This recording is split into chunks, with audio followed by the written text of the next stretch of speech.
What's up, guys? Compound Coalition. We're here at Self-Reliance Festival number 6. And I think most of you know who this is. For the couple that don't, this is Risky Krisky. So how are you out here? Like, why are you here? How did this happen? My boss sent me. For real? Yeah, over at the agency. At the FBITF? No, man. I've been watching your channel for a long time. Maybe, I don't even, how long have you had a YouTube channel? 14 years. Yeah, at least a decade. Before it was called YouTube. Yeah.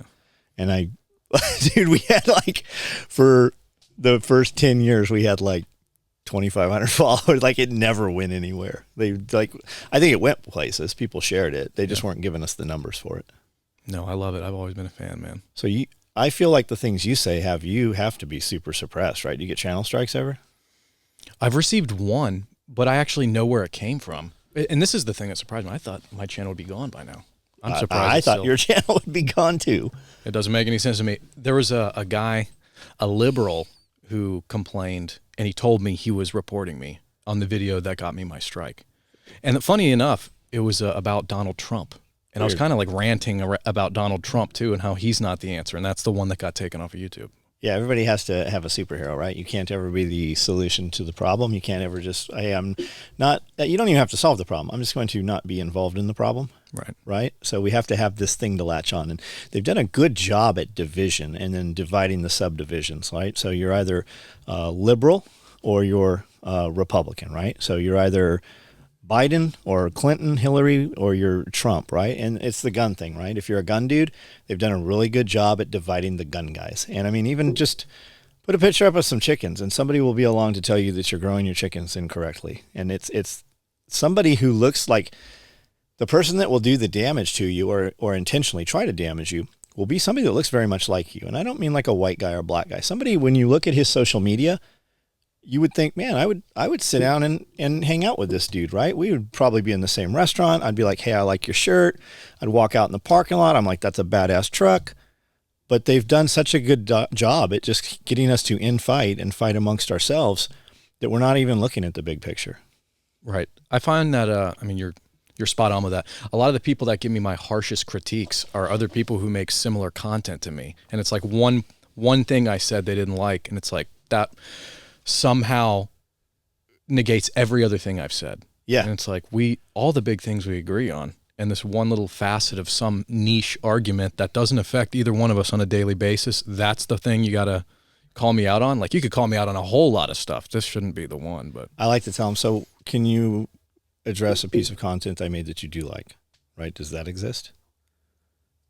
And it never does. There's never, when you ask a legitimate question where you're going to try to smooth this over or, actually say some real words, it's never that. It's only that thing. That's what they're there for. And a lot of people don't realize on YouTube, as well as other platforms, but on YouTube, when a guy shows up to say something, and I look, especially when it's particularly heinous, I'm curious how long he's been here for. It's always the first comment, or there is a history and all the comments are like that. Right. And I'm like, man, this is your 27th comment over a year. Like, you spend a lot of time someplace you don't like. It's like the haters. Haters are always, they're never going to do as good as you, and they're always going to be there. But that's the whole thing. Like, if you have them, how are people even clicking on videos to begin with? How are they commenting to begin with? They want to bring a certain argument or call something out or stand in unison with you. And even coming across that piece of content to begin with, if they haven't been there before, or if they have been there before, odds are there's going to be a huge tell. And like you probably know, you look on your phone, right? You see they get a comment or something, you click on their person's profile, and it'll bring up their history on there. And it's always, like you said, first, or they're just completely negative all the time. But it's generally like they're repeating themselves and they're commenting on other people's comments, like trying to diss you. And it's like, the YouTube comments are terrible.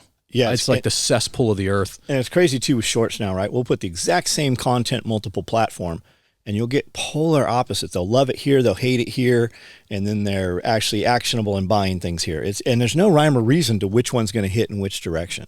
Right. It's baffling, man. I spent a lot of time. We probably would have had a lot more followers if I didn't block them all. So, and then I heard Rogan's like, never read the comments, never get in the comments, never block them. So I've spent the last couple of years like. I've maybe blocked 5 people in the last couple of years, but I also am of the belief that when you operate in positivity, you're going to have more positivity coming. And when you have negativity around you or even accessible to you, whether you participated in or not, it's still infecting you and kind of drawing you in that direction. So it's kind of hard for me because I find myself thinking about it. I'm like, okay, I don't know what the dating site is. It swipe right, swipe left? I'm like, swipe right. Okay. So out of my head, not thinking about it. But if I come back to it, if I think about it a second time, an hour later, I'm like, oh, I can't electrocute him. I can't catch him on fire, but I can definitely block that motherfucker out of here. So I do that.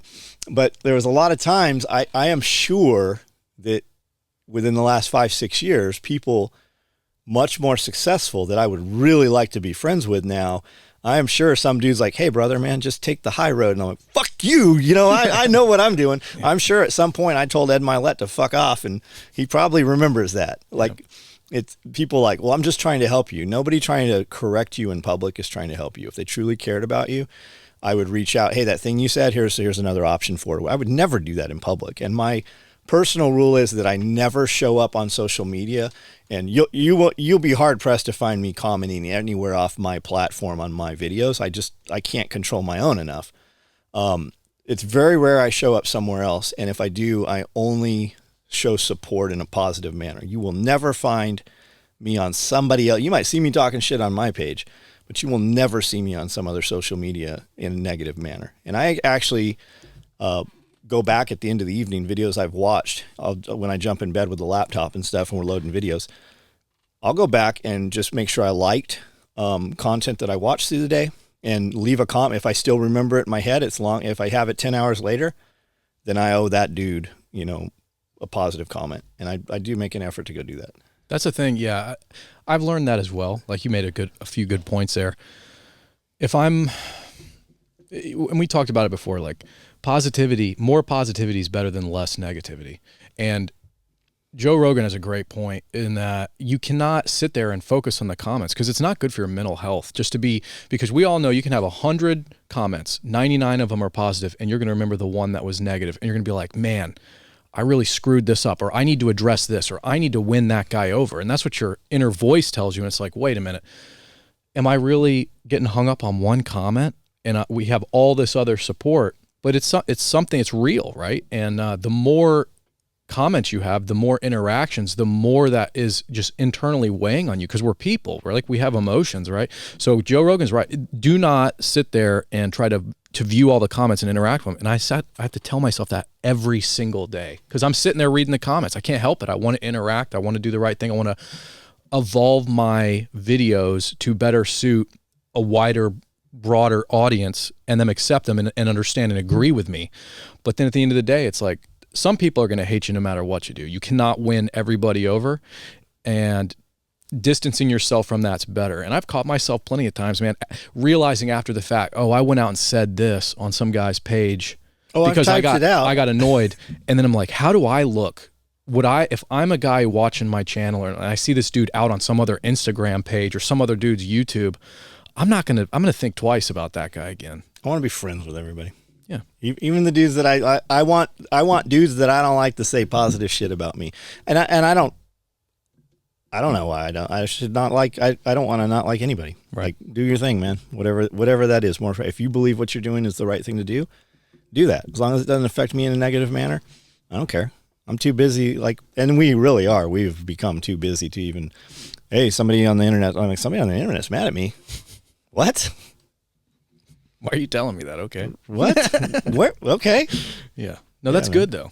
You put real life busyness in front of internet comments that don't affect anyone. That's a smart plan for everybody. If you're looking at this at home, don't worry about the internet comments. It's not, real life is more important. Do stuff you believe in, document it and show it to people. The people of the same beliefs will show up. And then when that guy shows up to take issue with it, 50, 60 other people have addressed it before you ever even realized it was there, right?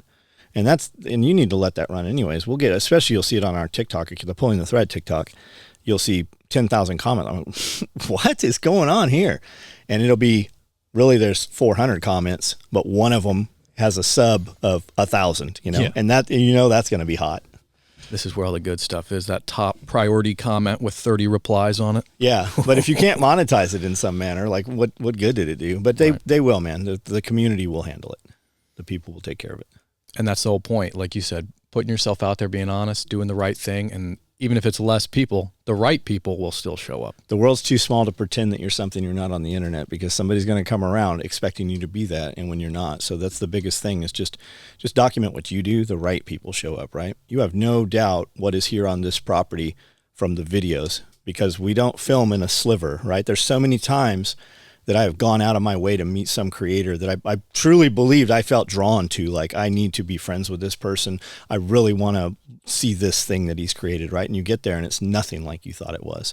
So it's very important that when we film, most of the stuff, if you see a camera running around like crazy, that's me with a GoPro. And then my guys just cut that together. If you see us sitting here, that's something different, but we're not, trying to weave some story. So, and as you see, hundreds of people. The realist have showed up. The realist. It's a good way to put it. Yeah. Yeah, man. It's better you under promise, over deliver. Absolutely. What you got going on here. You don't have to tell a story. The best, I heard a long time ago, the best lie to tell is just the truth. They will weave the story. Yeah. Yeah. Let them expand upon it. People come in here all the time. I'm like, do you think this place is bigger or smaller? And you get complete different, it's just perspective, what they put together in their head. Yeah, I don't know if you'd like come up to my place, because it's like you got this whole recording thing, and I'm just out there with a phone screaming with a mask on. This was new. This is new. This is only in the last year. It's great though, dude. Look at this sign. Look at all these. There's like lights and all sorts. I feel like I'm on the Joe Rogan podcast here with you. Well, I did say I want the exact same microphones Joe Rogan has. They look the part. Like this whole thing here. I don't know what this mechanism is, but it makes me feel like I'm on like The Price is Right or something. It works. So what do you do on a day to day? What's your day look like? My day. Okay, so my day starts off with getting the kids ready for school. Get up early. Pack lunches, get the daughter out the door. My wife normally takes her to school. Then I'm writing and taking in a lot of news sources. Got a lot of outlets, mainly Twitter or X, whatever they're calling it now, and Telegram. I'm on all the different little channels on there, trying to get my risky report up, because I try to put that out around lunchtime. And my son, he's a little, he's not even in preschool yet. So just dealing with him, keeping him fed, clean, not, losing my temper on that, because I got a little bit of a temper on me. So just trying to be a better dad, one day at a time. Get that risky report in around lunch, lay little man down, go get the daughter when he wakes up, and try to make it out to the woods and try to record. Maybe not every day, but we used to do that for a while. We were recording every single day out in the woods, but now I go once or twice a week. And yeah, man, the majority of my day is keeping current with politics and what's going on. As weird as that sounds. How much time do you think that takes? It never stops. So, like, if I'm at a lack for topics of conversation, right, depending who I'm going to be with, like Jeff and I, we're going to talk current events, and I'm always baffled when I say something and he knows like fucking everything about it. I'm like, what do you do all day long? How the fuck do you know this? But I'll jump in the shower. By the time I'm getting in the shower, I've got up, did everything in the dark, took care of all the animals, I've worked out, and then I'm going to jump in the shower probably 9 o'clock. So while I'm in the shower, I'll put on the Bear Report, because what I found with Bear, I know him, number one. We went and met him several times. I call Bear's a friend. He calls me a friend. But the information he has, I've never, he will tell you what he thinks, and he'll tell you, hey, this is where it came from. So I've never had anything that was like, on January 13th, this is going to, so I kind of have just a touch of the pulse of what's happening there. And then if you watch like, Shapiro and the big shows, Tim Pool's usually has pretty decent information, but it's like 5 days late. Right. So I just kind of listen to a few things here and there, a lot of shorts too. And then I'll just kind of research that a little bit if we're interested in it, and just go for there. Like I've thought about doing a show, but man, it looks like you guys, that takes your day doing all that stuff. It really does. The reason it takes the whole day is the same reason Tim Pool is days late, because in order to have the proper, super professional presentation, have all your notes, everything set aside, have talking points, it takes time to digest that. And if I want to get something out as soon as it's happening every single day, I kind of have to have my finger on the pulse, because I mean, just like this, the last events that took place, the reason everyone's calling, everyone to be safe this weekend. Has anything happened this weekend yet? I don't think in the United States. I might be mistaken, but I think there was like a stabbing. Airport. Yeah, and there was like a school stabbing maybe. Was there multiple airport stabbings? I might be off with that. Because we've been traveling here. Yeah. I know at least one person got stabbed. It was on video floating around. That was rough. Got it. So where do you intend to take this? Still unsure. I want to explore the talking head, the political current events side more, specifically because, and we talked about it once, but if I had a 20 or 30 year career in special operations or something, that would be the full focus of what I talk about, is Minuteman stuff all the time. But having, a diverse background, I feel it's more important for me to touch on what I know tactically, kind of get those building blocks there in place for people to then go and find better training and experience elsewhere, and then give them the knowledge on a day-to-day basis as to what's going on in the world. And then maybe, I don't want to say take TJ's spot, that's not what I'm getting at, but like have a one-stop shop. If you choose to tune into me, you're going to get everything that you need to know. Well, do you know who influenced TJ? Who's that?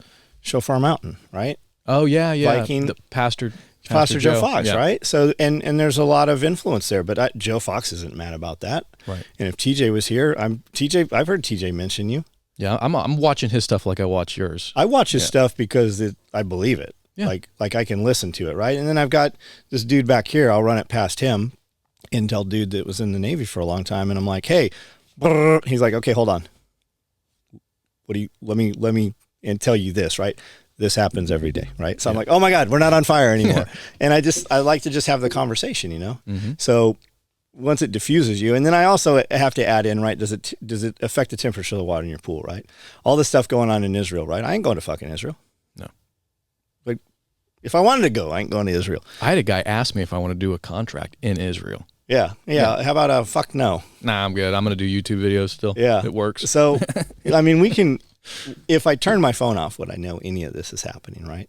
But what I can affect is the 20 people that work in this building, right? Mm-hmm. I can get up in the morning and have things done the night before and task that, and we can feed them, and we can, conversate about what's going on in life. And there's so many things that we can affect, and I can't affect that. And in fact, I mean, I'd be hard pressed to show you where fucking Israel is on the map. I mean, right. In Ukraine, I don't give two shits about Ukraine.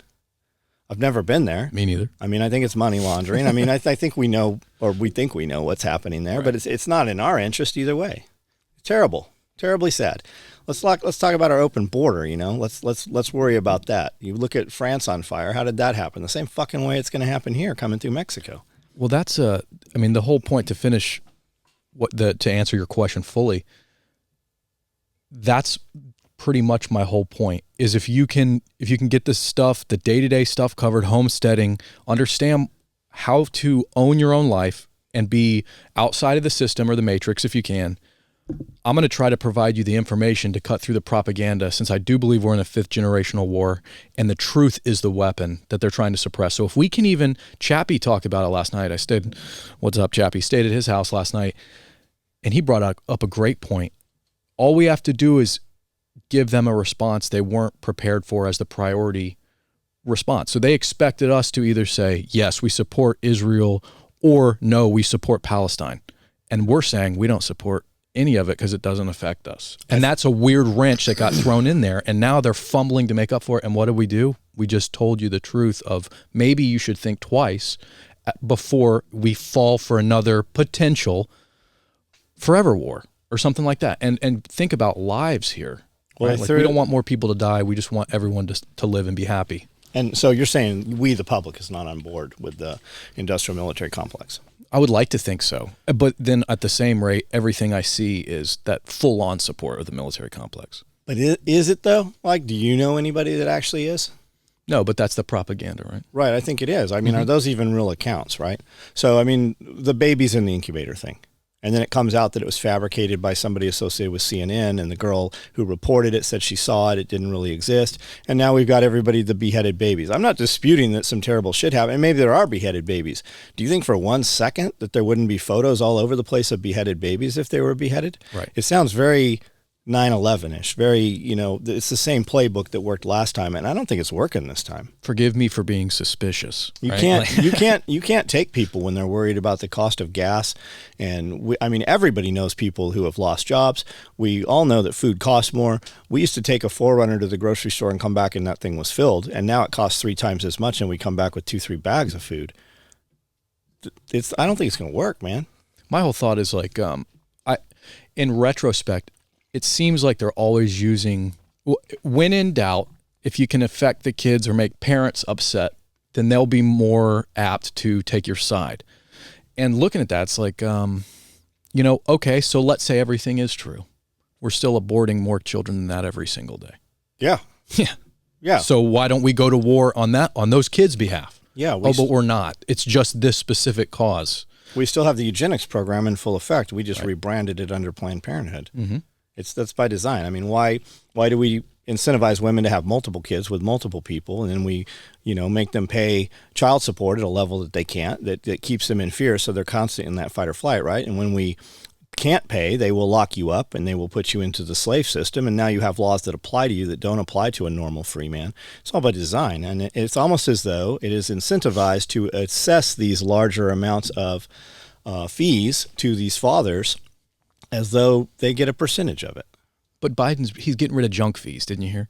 I don't even know. I don't even know what junk fees is. It's for concerts, it's important stuff. Got it, yeah. Yeah, I like the, they call them the sin taxes, right? The tax on drugs that are completely illegal will put you in prison, but if you pay this fee, you can have them. The California sin tax to own guns. Yeah, guns, gambling, legal for a fee, right? Mm-hmm. The rules for thee, not for me. Gotta love it. Yeah, man, it's crazy. So, what's the counter to that, right? What do you actually do that you can affect and change? Well, for one, making sure you can survive without Big Daddy government, because if you believe that they are truly countering the truth with lies and propaganda, what does that mean down the road? Where does that lead? Historically, and also where we're trending now. And to assume that the government has your best intentions and that they're going to take care of you in times where literally we're about to be in World War III, it seems like civil strife is through the roof and people have had enough with the government and the tyranny. What is the boiling point? What happens next? And even if you stay out of it, are you even going to be able to have food to feed your family? So the homesteading is the end goal, right? Prepping until you can maybe be a homesteader or have enough food to not have to go back to the grocery store, if that's possible, right? So taking that's your main priority. Second priority is not falling for it, not falling for the wrong thing. And I don't mean like, oh man, we're bugging out. Oh, it was a false, never mind. We're good. We used to call that camping. Yeah. That's what I mean.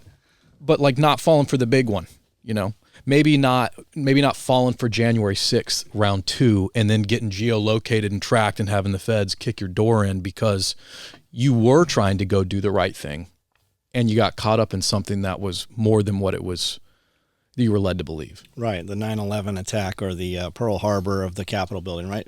People don't seem to know that they actually detonated explosives and blew up a large portion of the Capitol building years before, the Weather Underground, right? Yep. Clinton pardoned her. She later became one of the head officers in BLM, right? Act Blue and all of that. That's the same woman. Like, literally lit not a bomb, explosives. It's crazy, man.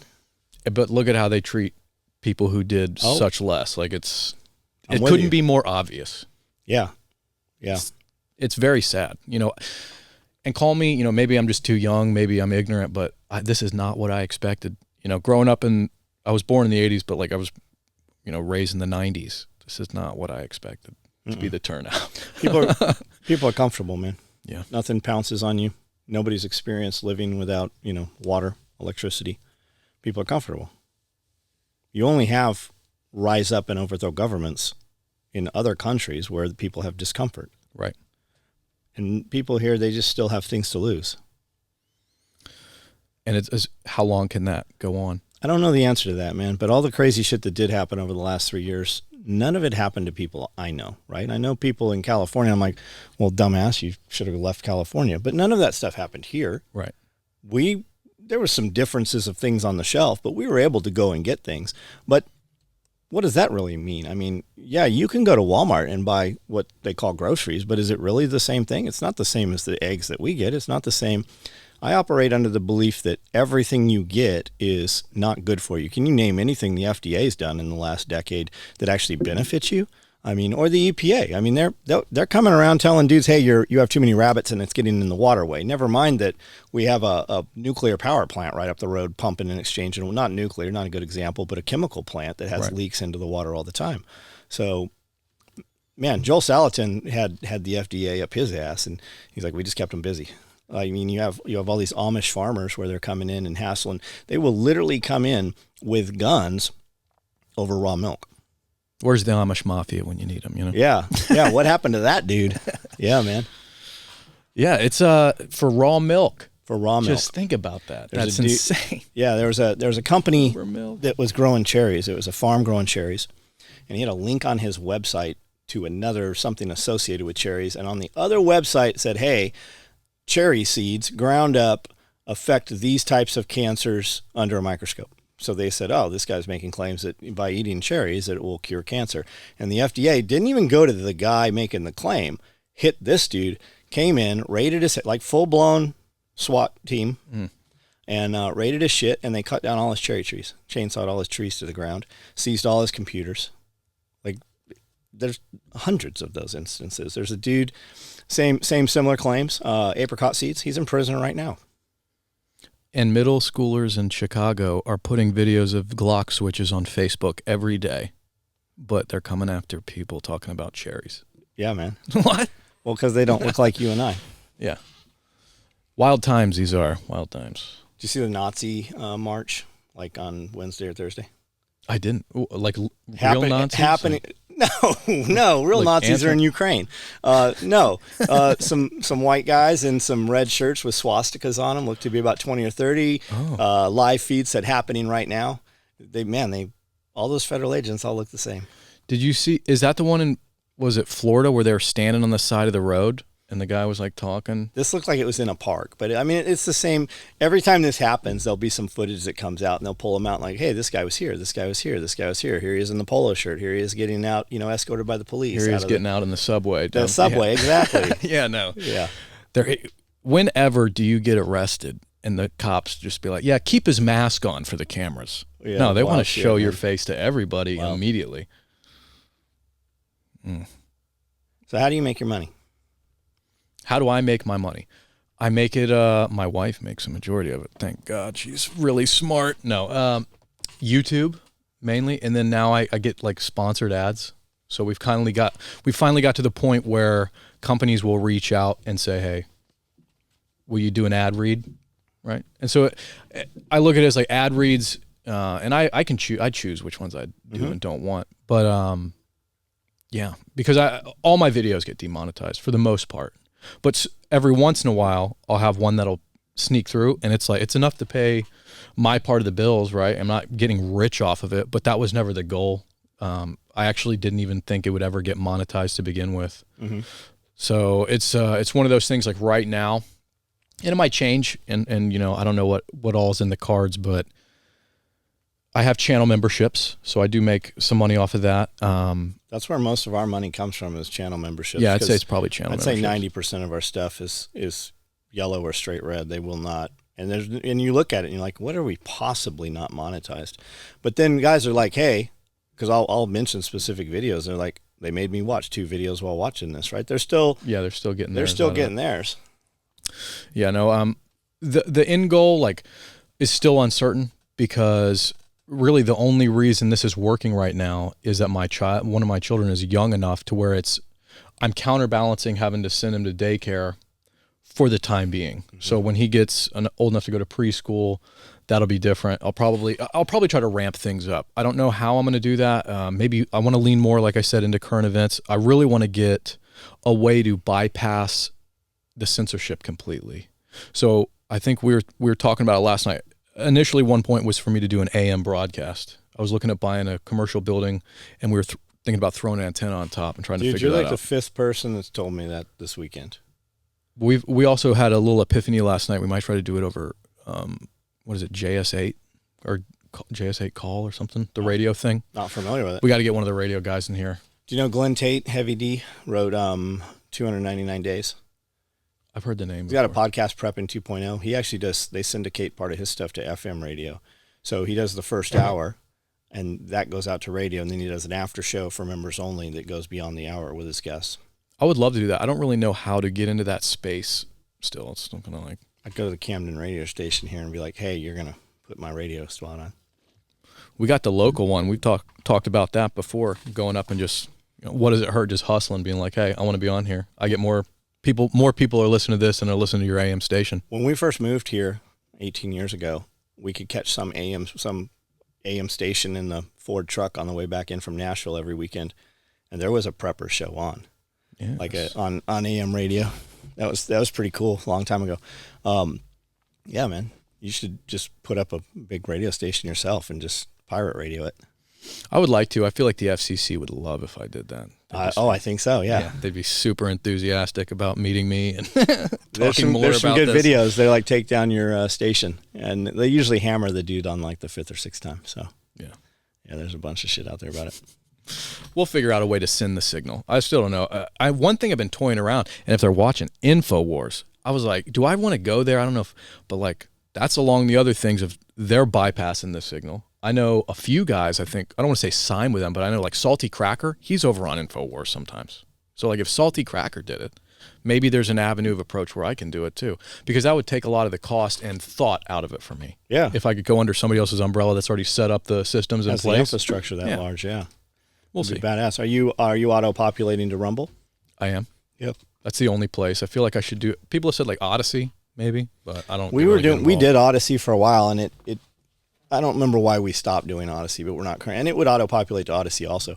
But the Rumble thing, man, once Bongino went over to Rumble, and then Crowder went over to Rumble, and those guys, I mean, and you never really know. Like if YouTube is suppressing our numbers, I would assume that it's probably possible for the other platform to inflate our numbers. But Bongino did more in a week than he had in 3 years on YouTube.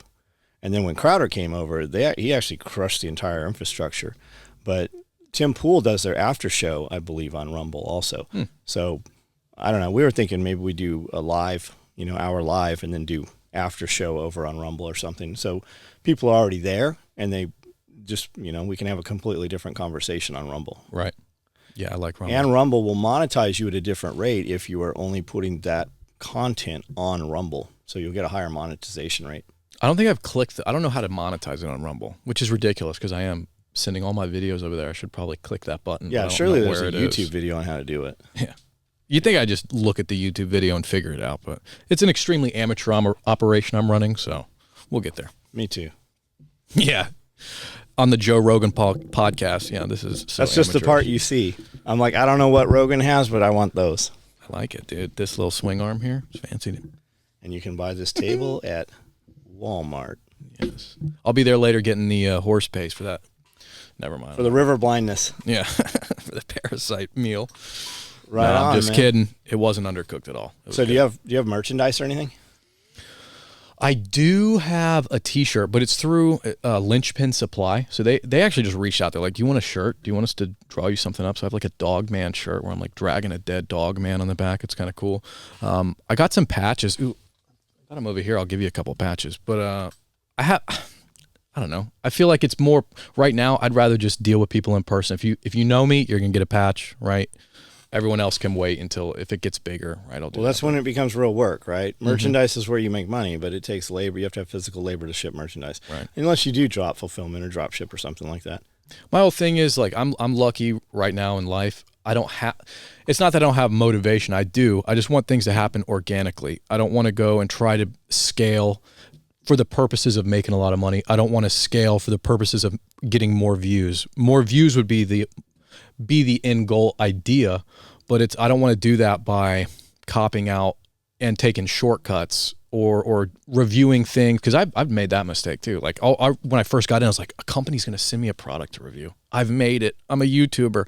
And then it's like, this product sucks, but I already agreed to to say something, so I got to at least fulfill my end of the bargain. Just take the product that you want and do a review. And if they like the review, they'll send you some shit that you get to keep. I tell them now, I'm like, I was like, I don't really want to make a video if it sucks. So if it sucks, I'll review it. I'll send you my video on it explaining why it sucks. But I don't feel like I should put it out for everyone else because it's not going to benefit. It's going to feel like I'm trashing your company and you're not going to fix it. And the stuff you do like, I mean, when they send you stuff, you can use it for, viewer appreciation, giveaway contest, drive traffic and stuff. That's right.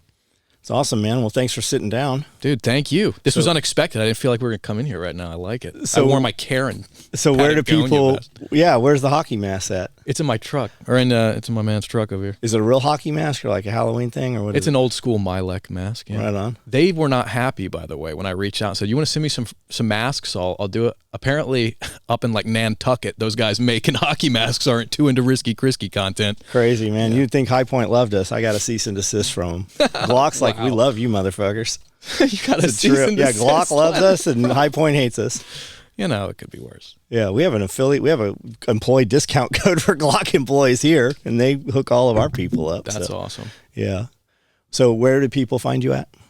Risky Krisky. I know it's kind of a weird name, but riskyKrisky.com. You can check that out. If you search Google, all my stuff comes up. I'm on Instagram. I don't know what my username is going to be by the time you see this, because it'll probably have been deleted again, and I'll have to go back to one of my default accounts. But Risky Krisky. TikTok? No TikTok. Twitter? I'm on Twitter. Right on. I like Twitter. That seems to be the place you have to be. Mm-hmm. It's where I get all my news, mainly, just because it's so up to date, right? Yeah. I get all my news from that guy over there. There he is. Yeah. Well, man, thank you so much. Thank you, man. Yeah, it's awesome to meet you. Yes, sir. Do you have your own music?